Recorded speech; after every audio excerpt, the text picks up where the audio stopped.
Bonjour, je vais corriger l'exercice 11 du TD11. Alors, dans cet exercice, vous avez... c'est un petit jeu qui consiste à lancer une balle. Donc au départ, la piste, elle est plate. Et ensuite, ça fait un demi-cercle. Ça fait un truc comme ça. Et l'objectif dans ce jeu, c'est si vous lancez la balle ici, avec une certaine vitesse, donc ça c'est à vous de l'ajuster. Donc vous avez une certaine vitesse V0 comme ceci. Et la trajectoire doit être telle que la balle, donc évidemment là, sur la piste c'est plat, et elle doit rester sur le profil circulaire. Elle doit avoir suffisamment de vitesse pour qu'elle reste collée. Hein, donc vous comprenez ce que ça veut dire. Il faut qu'il y ait suffisamment de vitesse pour que la balle arrive jusqu'ici sans se décoller du profil. Et ensuite, la balle fait une trajectoire parabolique, celle de la chute libre, et il faut arriver au point initial. Et la question qu'on vous pose, c'est trouver le V0 minimal. Donc là, comment comprendre cette question? Eh bien, il faut imaginer, si vous la lancez ici par exemple, vous savez que en vous mettant ici, vous n'avez pas intérêt à lancer trop fort. Hein, si vous voulez que la balle arrive au point B, puis fasse une chute libre et arrive ici, il ne faut pas la lancer trop fort. Mais si vous ne la lancez pas assez fort, qu'est-ce qui va se passer? La balle, ce qui risque certainement de se passer, c'est que elle fasse demi-tour, voire qu'elle se décolle carrément de la piste circulaire avant d'arriver au point B. Donc ça ferait un truc comme ça. Donc ça, du coup, ça ne marcherait pas. Hein, on impose à la balle de passer au point B. Donc il faut forcément lancer la balle avec une certaine vitesse, et à partir de ce moment-là, il faut qu'elle ait une certaine vitesse ici, et donc il faut se mettre à une certaine distance du point B, à peu près comme je l'ai représenté, pour que ça marche. Donc avant de vraiment répondre à la question, ce que je vais faire, c'est que je vais préciser le référentiel, le système, le bilan des forces. Je vais appliquer le PFD, et je vais aussi appliquer des arguments énergétiques.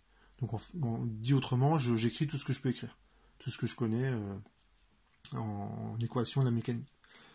Alors le référentiel, je prends le référentiel terrestre supposé galiléen. Le système, je prends la balle. Le bilan des forces, il y a évidemment le poids et la réaction du support. Alors comme la réaction du support, comme il n'y a pas de frottement, la réaction du support, elle est toujours perpendiculaire. Donc là, ça c'est le poids,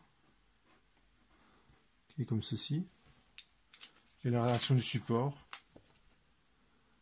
elle est perpendiculaire. Et lorsque j'arrive sur cette portion-là, il faut que je complète mon schéma. Imaginons que la balle, elle est arrivée ici. Il faut que je me donne un nouveau repère, donc je vais prendre l'origine ici. Je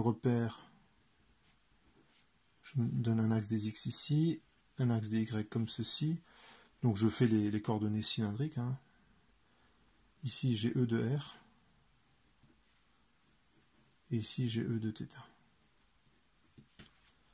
Et les forces R et P, donc cette fois-ci, sont comme ceci. Donc comme la réaction, il n'y a toujours pas de frottement, donc la réaction est perpendiculaire au support. Et le poids vertical, comme ceci. Donc évidemment, c'est sur cette portion-là que je vais travailler. Il ne se passe pas grand-chose, il ne se passe rien de particulier sur la portion horizontale. J'applique le PFD. MA égale à P plus R. Et je projette sur la base cylindrique.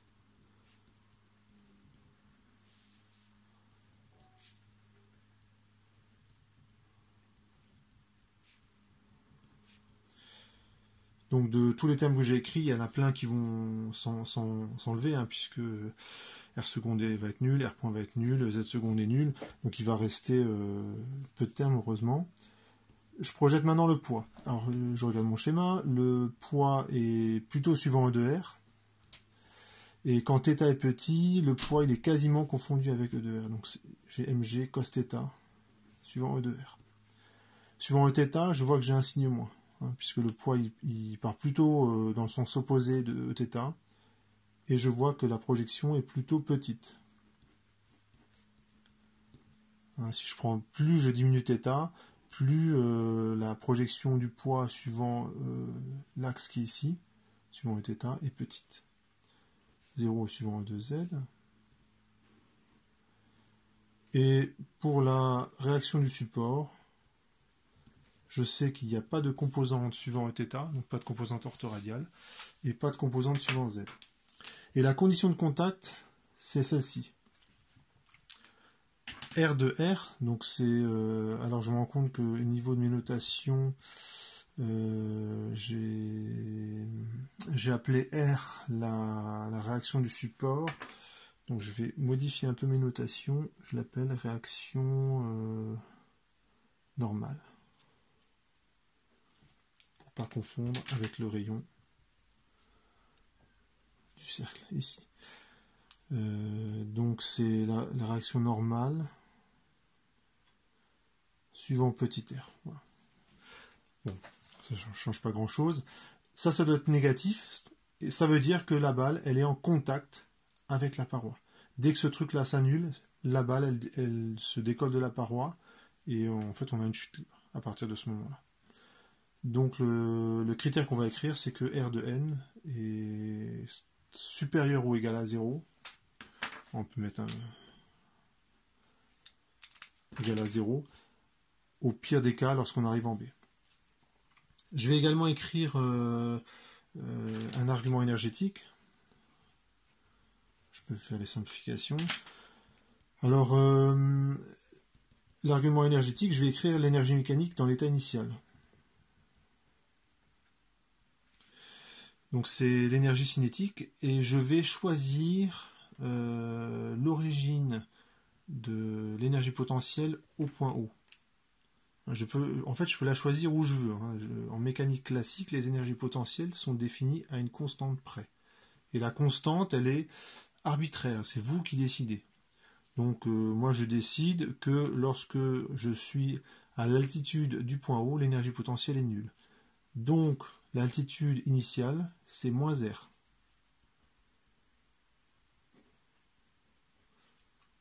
Donc ça c'est l'énergie potentielle de pesanteur. Ça c'est l'énergie cinétique initiale.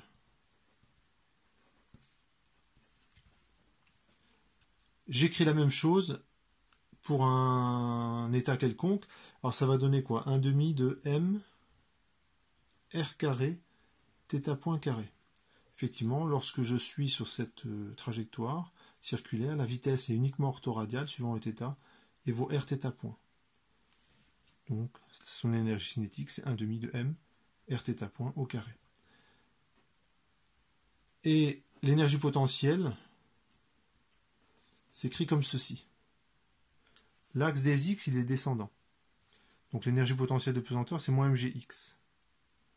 Mais x, ce n'est rien d'autre que R cos θ. Donc ça donne cette expression. Donc lorsque je réécris tout ça, ça donne quoi?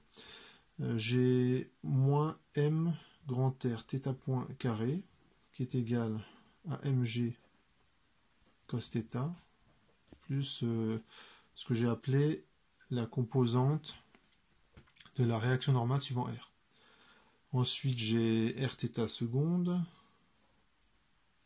Faut pas que j'oublie la masse. Ça vaut moins mg sinus θ. Et j'ai enfin cette équation-là.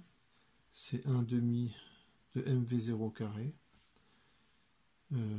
qui est égal à 1/2 de mr carré θ point carré plus mg r 1 moins cos θ.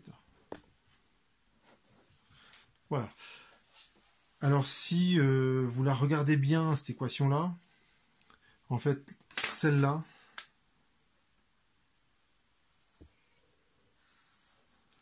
si je la dérive par rapport au temps, j'ai la deuxième.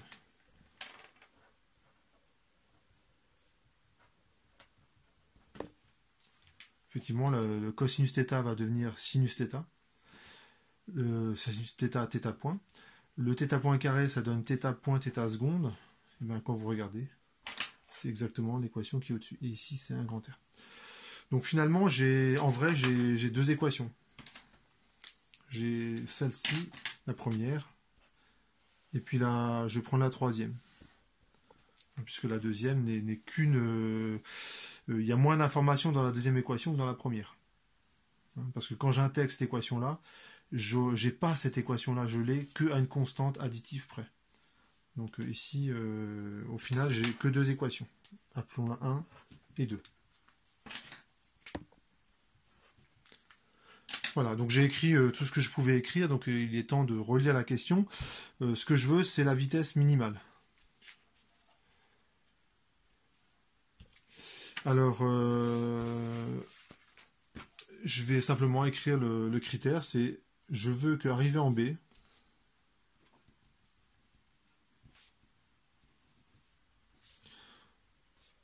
on ait Rn de R qui est, excusez-moi, c'est pas supérieur, mais strictement inférieur ou égal à 0. Alors je vais me placer dans le pire des cas. Donc dans le pire des cas, puisque je veux la vitesse minimale, je vais prendre Rn de R égale à 0. Alors pourquoi je fais ça? C'est en fait je vais plus facilement manipuler des égalités que des inégalités. Parce que quand on a des inégalités, parfois l'inégalité s'inverse si vous multipliez par une quantité négative. Donc je décide de me placer dans le pire des cas, et comme ça je vais continuer à travailler avec des égalités. Donc ça donne quoi? Ça donne mr carré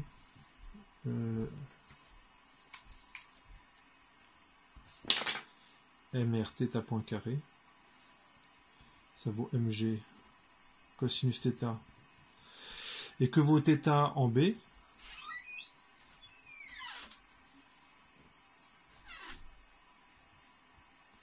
Ça vaut pi, d'accord?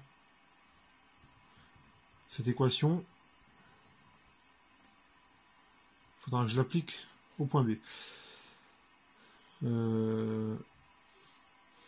Ensuite, la deuxième équation, c'est 1 demi de mv0 carré égale 1 demi de mr carré θ point carré plus mgr 1 moins cosinus θ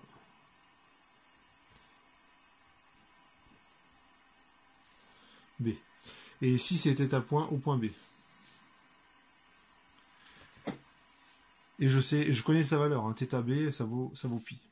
Donc j'ai juste à remplacer. Je vois qu'il y a une simplification. La masse ici se simplifie. Et donc, en isolant θB carré et en le réinjectant là-dedans, ça donne 1 demi de mv0 carré. Ça vaut 1 demi de mr carré. θB au carré, ça fait g sur r cosinus de θB, avec θB qui vaut pi, ça vaut moins 1. Mais comme c'est avec le moins qui est là, ça fait g sur r plus mgr 1 moins 1. Donc ça donne 1 demi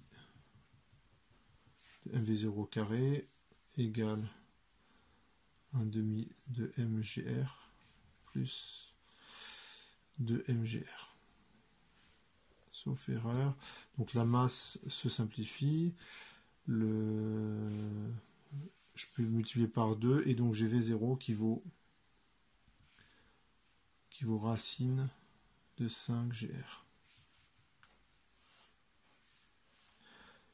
Donc avec cette vitesse-là, la réaction normale s'annule en B.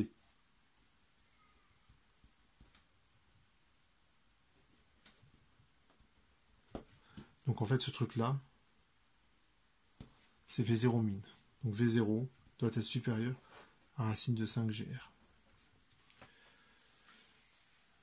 Donc voilà pour cet exercice.